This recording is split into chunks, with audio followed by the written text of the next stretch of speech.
Hello दोस्तों, कैसे हैं आप सब। आई होप आप सभी लोग ठीक होंगे। तो मैं हूं डीएस और आप मेरे साथ देख रहे हैं आपका अपना YouTube channel study material by DS YouTube channel.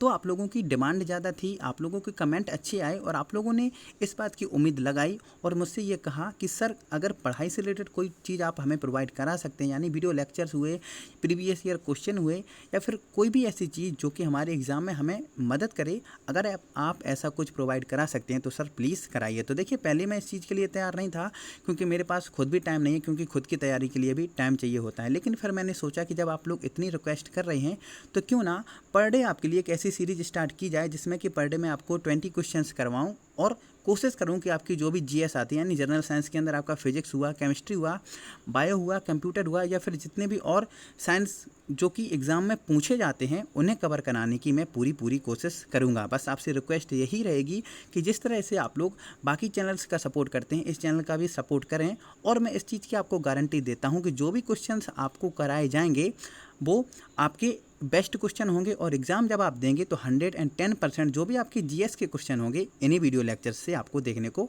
मिल जाएंगे। अगर आप पूरा वीडियो देखते हैं और हर एक चीज़ को अपनी कॉपी में नोट करते हैं, जो भी आपको नई चीज़ सीखने को मिलती है, तो निश्चित ही आप लोगों के अच्छे नंबर एग्ज़ाम में आएंगे। और एक बात और, जो भी मैं क्वेश्चन आपको करवाऊँगा पर डे मैं 20 क्वेश्चन लाया करूँगा। एक दिन आपका केमिस्ट्री हुआ करेगा या फिर अगले दिन फिजिक्स, जैसा आप लोग कहेंगे। ये तो पहला लेक्चर है, यानी कि अल्टरनेट क्रम में भी चला सकते हैं या फिर 3 दिन केमिस्ट्री 3 दिन फिजिक्स भी हम ऐसा कर सकते हैं। तो जो भी मैं क्वेश्चंस आपको 20 क्वेश्चन डेली कराऊंगा, तो शर्त ये होगी कि आप पहले खुद से करेंगे और कमेंट बॉक्स में आप लोग लिखेंगे कि आपने 20 में से कितने सही किए। ठीक है, चैलेंज मैं करूंगा आपको कि आपको 15 क्वेश्चन कम से कम अगर आप सही करते हैं तभी आप ये समझना कि आपकी तैयारी थोड़ी अच्छी लेवल पर है। लेकिन अगर आप 15 के नीचे रहते हैं तो सोचना कि आपको और ज़्यादा मेहनत करने की ज़रूरत है। और एक चीज़ मैं क्लियर कर दूं कि जो भी क्वेश्चन मैं बताऊंगा उनका मैं आपको डिटेल सॉल्यूशन भी दूंगा और अच्छे से आपको पूरी समझाने की कोशिश करूंगा। हर एक टॉपिक जो भी क्वेश्चन होगा उस टॉपिक से रिलेटेड जो भी जानकारी होगी मैं आपको प्रोवाइड कराने की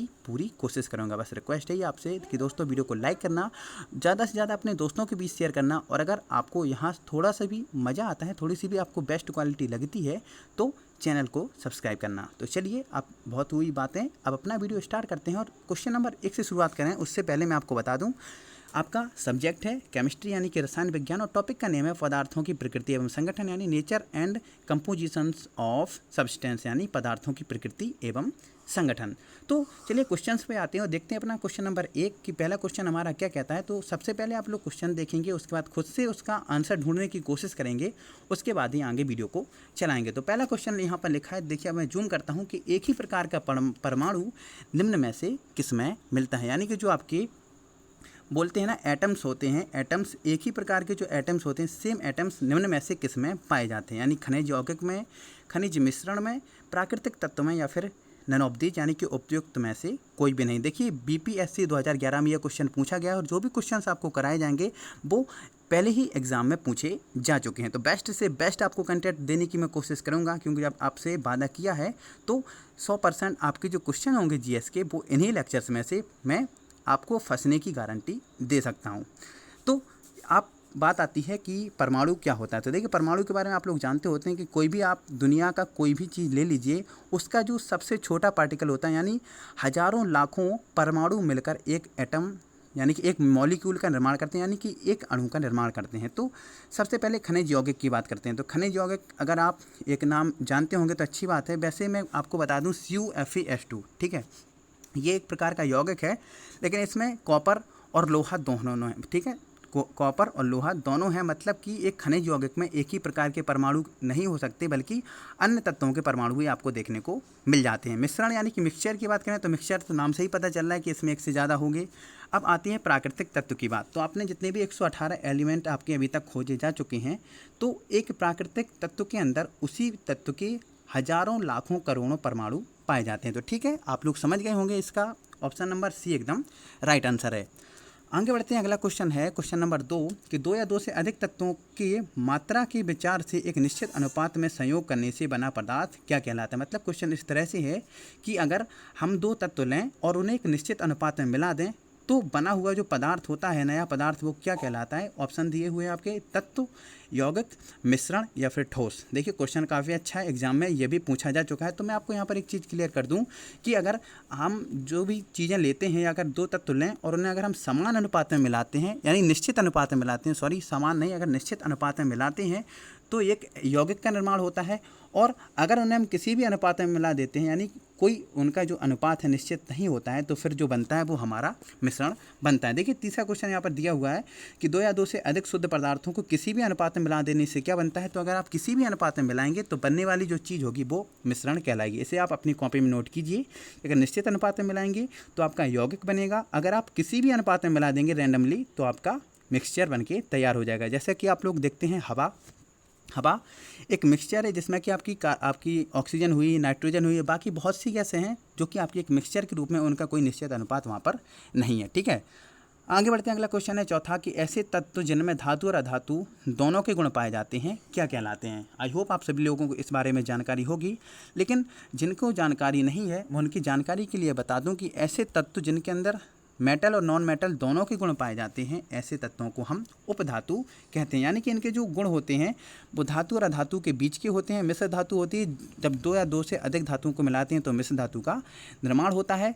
धातुमल आप जानते होंगे, जब किसी धातु को शुद्ध किया जाता है तो उसे शुद्ध करने के लिए उसमें जो भी चीज़ें मिलाई जाती हैं, और जब चीज़ें मिलाते हैं तो जो हमें गंदगी के रूप में जो चीज़ अलग से प्राप्त होती है उसे हम धातुमल कह देते हैं। ठीक है, तो इसका ऑप्शन नंबर बी उपधातु एकदम राइट आंसर है। आगे बढ़ते हैं अगला क्वेश्चन कि निम्नलिखित में से कौन धातु होते हुए भी विद्युत का कुचालक है? अगर आपने थोड़ा सा भी पिछले क्लासेस में पढ़ा है तो आप लोगों को इस बारे में जानकारी होनी चाहिए कि जो आपकी टिन है, आपकी जो कॉपर है या फिर जो निकल है या फिर जो लेड है, ये चारों की चारों आपकी धातु है। लेकिन यहाँ पर आपसे कहा गया है, वैसे आपको जानकारी है कि जो धातु होते हैं वो आपकी विद्युत की सुचालक होती हैं। ज़्यादातर अधिकांश जो आपकी धातुएं होती हैं वो विद्युत की सुचालक होती हैं, लेकिन एक धातु आपकी ऐसी है लेड, यानी कि लेड बोलते हैं, यानी कि पीबी, जो कि विद्युत की कुचालक है। तो इसीलिए यहाँ से क्वेश्चन ये पूछा जाता है, मोस्ट रिपीटेड क्वेश्चन है, इंपॉर्टेंट क्वेश्चन है कि ऐसी कौन सी धातु है जो विद्युत की कुचालक होती है। जो अधिकांशतः आपकी धातु होती हैं वो विद्युत की सुचालक होती हैं, लेकिन एक लेड ऐसी धातु है जो विद्युत की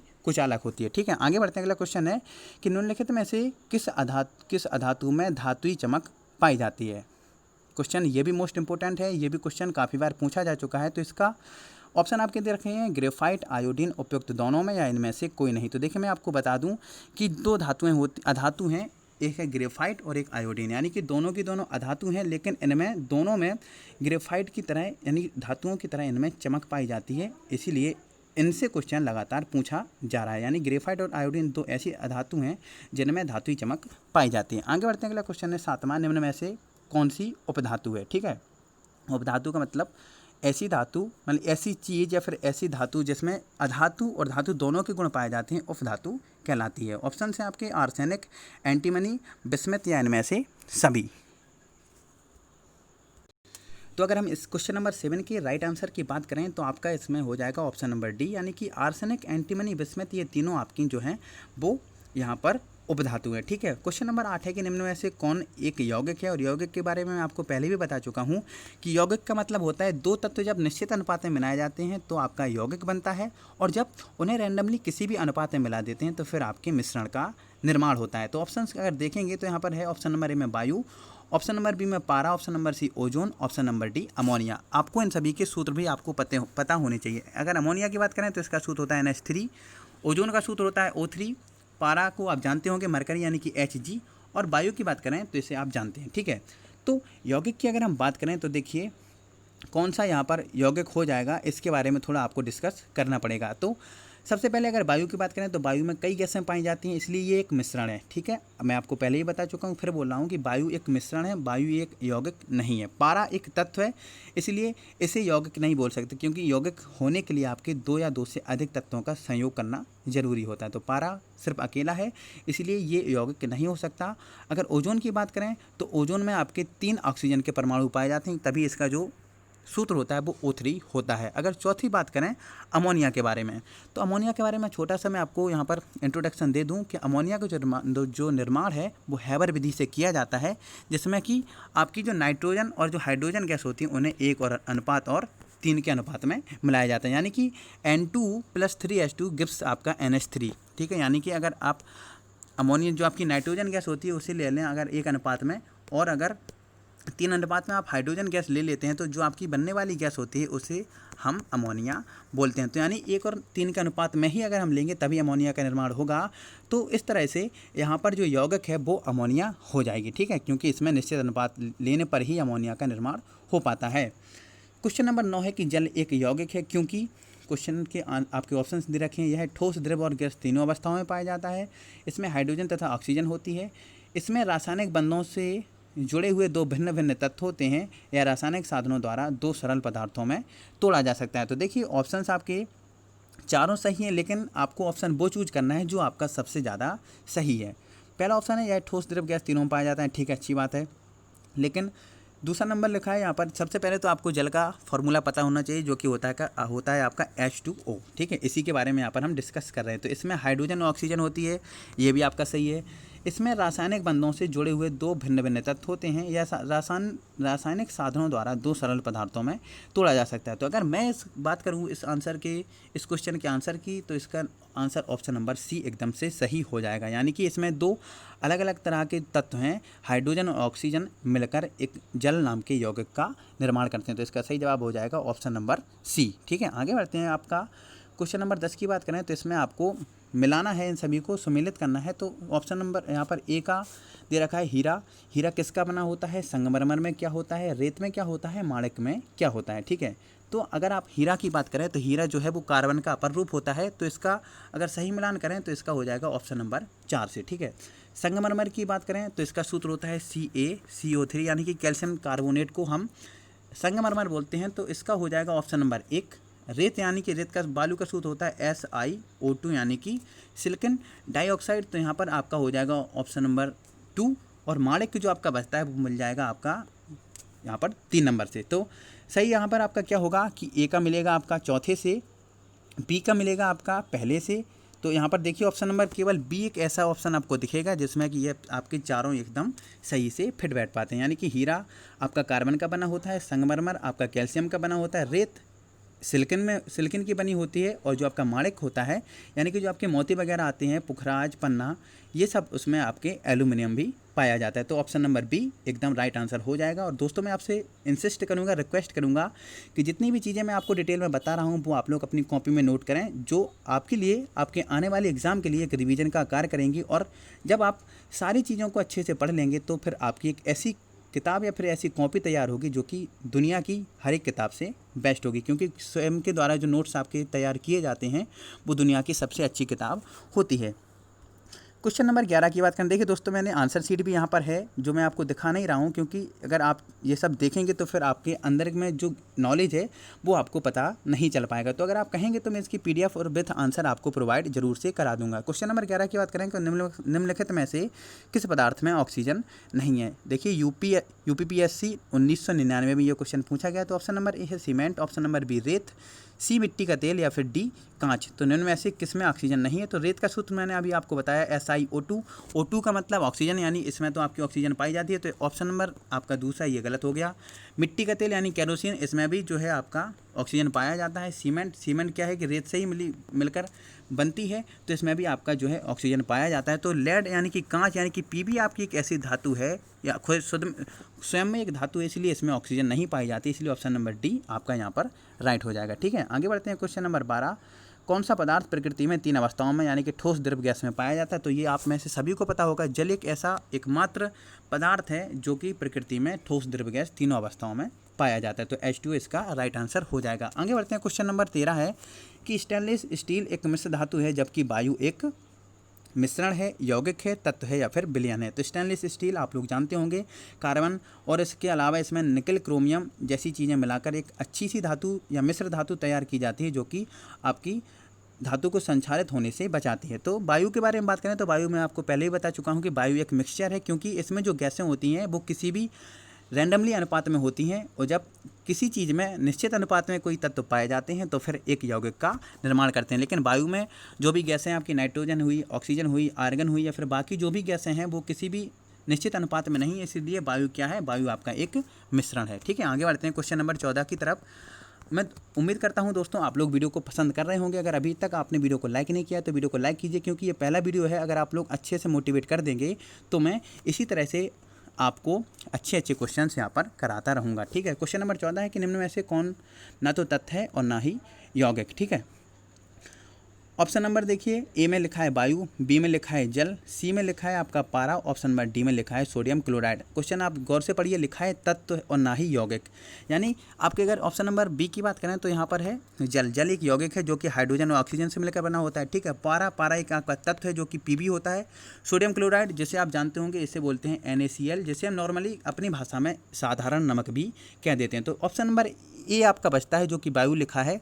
और वायु क्या है, ना तो आपका तत्व है ना आपका यौगिक है। वायु क्या है, वायु आपका एक मिश्रण है। तो ऑप्शन नंबर ए एकदम से सही जवाब हो जाएगा। क्वेश्चन नंबर 15 की तरफ बढ़ें तो पदार्थ की चतुर्थ अवस्था क्या कहलाती है।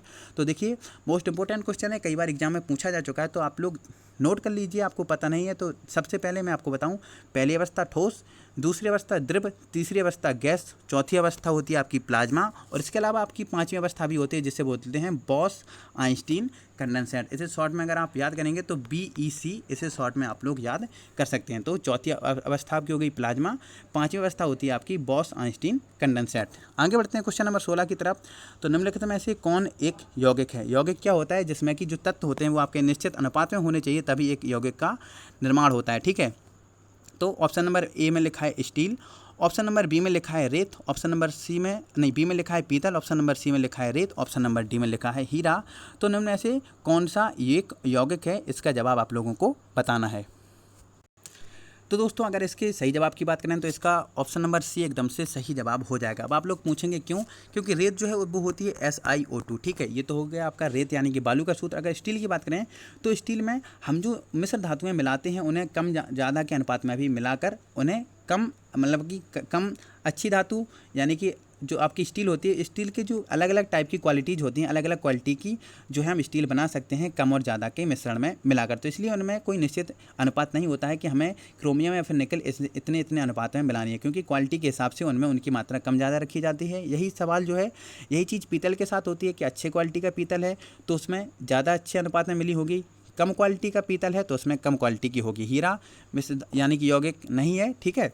तो ऑप्शन नंबर सी आपका सही हो जाता है, SiO2 रेत एक यौगिक है, ठीक है। क्वेश्चन नंबर 17 की तरफ चलें तो 17 में लिखा है कि व्यंजक चूर्ण है। व्यंजक चूर्ण आपका क्या है, तत्व है, यौगिक है, मिश्रण है या फिर एक अपर रूप है। तो 17 का जवाब आप लोग देने की कोशिश।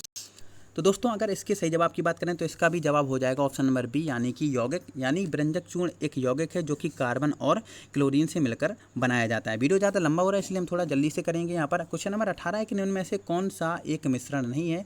मिश्रण के लिए आपका जो है कि तत्व जो है उन्हें किसी भी अनुपात में होना जरूरी है। तो ग्रेफाइट करें तो ग्रेफाइट एक आपकी जो है धातु है यानी कि एक तत्व है। कांच की बात करें तो कांच भी एक आपका तत्व है। पीतल की बात करें तो पीतल आपकी एक मिश्र धातु है। इस्पात की बात करें तो इस्पात भी आपकी जो स्टील है वो आपकी एक मिश्र धातु है। तो यहाँ पर बात आती है कि कौन सा यहाँ पर मिश्रण नहीं है। तो यहाँ पर आपका हो जाएगा ऑप्शन नंबर ए यानी कि जो आपका ग्रेफाइट है, ग्रेफाइट एक तत्व है जो कि एक मिश्रण नहीं है। अगर कांच के बारे में बात करें तो कांच का जो निर्माण है वो आपका सिलिका और सिलिकेटों को आपस में मिलाने से ही कांच का निर्माण होता है। पीतल में भी अन्य धातुएं मिलाई जाती हैं और किसी भी रैंडमली अनुपात में मिलाया जाता है, इसलिए वो मिश्रण कहलाता है। और इस्पात भी एक मिश्रण होता है, जबकि ग्रेफाइट एक आपका तत्व हो जाता है, ठीक है। तो इसका हो जाएगा ऑप्शन नंबर ए। 19 की तरफ चलते हैं तो 19 नंबर में लिखा है कि बारूद होता है। बारूद आपकी क्या होती है, तत्व होती है, यौगिक, मिश्रण या फिर तरल पदार्थ। तो इसका भी जवाब हो जाएगा आपका ऑप्शन नंबर सी यानी कि मिश्रण, यानी कि किसी भी अनुपात में ये कोई निश्चित नहीं होती है कि बारूद में इतने अनुपात में मिलाया जाएगा, यानी कि आप किसी भी रैंडमली अनुपात में मिलाकर यहाँ पर जो है बारूद को बना सकते हैं, ठीक है। किसी दिन अगर अच्छा टाइम मिला या फिर वीडियो थोड़ा छोटा हुआ तो बारूद के बारे में डिस्कस करेंगे, क्योंकि यहाँ से जो क्वेश्चन है वो आपके काफ़ी पूछे जाते हैं। फिलहाल के आप लोग ये समझ लीजिए कि बारूद जो आप लोगों ने खुद देखी होगी तो उसमें रैंडमली चीज़ों को मिलाया जाता है, इसलिए यह एक मिश्रण होती है। अगला आपका आज का लास्ट क्वेश्चन, कोयला क्या है। कोयला एक तत्व है, कोयला एक यौगिक है, कोयला एक मिश्रण है या फिर इनमें से कोयला कुछ भी नहीं है। तो इसका जवाब मैं उम्मीद करता हूँ आप लोग कमेंट बॉक्स में लिखेंगे और साथ ही साथ आप लोग बताएंगे कि आपने आज 20 क्वेश्चंस में से कितने क्वेश्चंस का सही जवाब दिया, आपने कितना स्कोर किया।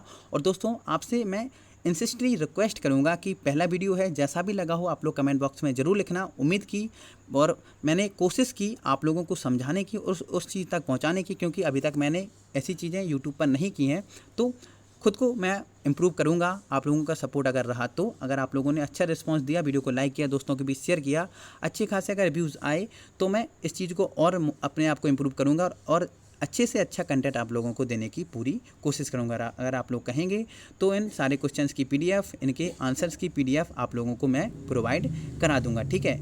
तो उम्मीद करता हूँ दोस्तों वीडियो पसंद आया होगा। तो चलिए मिलते हैं नेक्स्ट वीडियो में नए अपडेट के साथ। तब तक के लिए मुझे दीजिए इजाज़त। जय हिंद, जय भारत, वंदे मातरम। ये सीरीज मैं चलाऊँ या ना चलाऊँ, इसके बारे में भी आप लोग कमेंट बॉक्स में ज़रूर लिखना। तब तक के लिए जय हिंद, जय भारत, वंदे मातरम।